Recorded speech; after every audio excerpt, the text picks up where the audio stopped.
Europe 1, 7h41.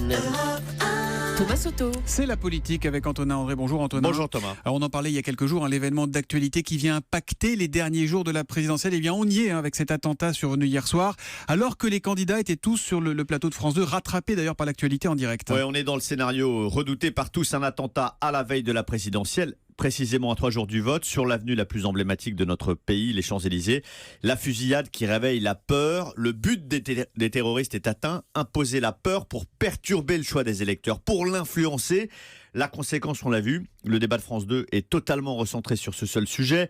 Emmanuel Macron entame son intervention sur la nécessité de protéger les Français. François Fillon axe sur l'intervention, sur la lutte contre le terrorisme. Et Marine Le Pen s'est exprimée avant même que l'attentat soit connu en début de soirée, en axant tout son propos sur la lutte contre le terrorisme, en ciblant les fichiers S.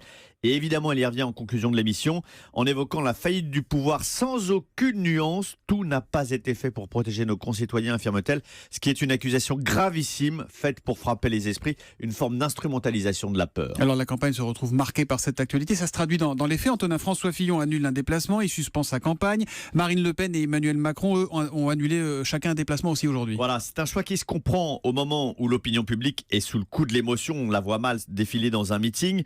Mais cela marque aussi la victoire symbolique des terroristes qui visent précisément à nous terroriser en perturbant notre vie démocratique, en cassant cette fin de campagne présidentielle.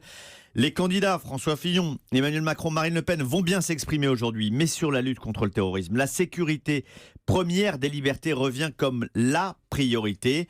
Après un quinquennat marqué par les attentats, comme la France n'en a jamais connu, l'attaque d'hier balaye tous les autres thèmes de la campagne électorale.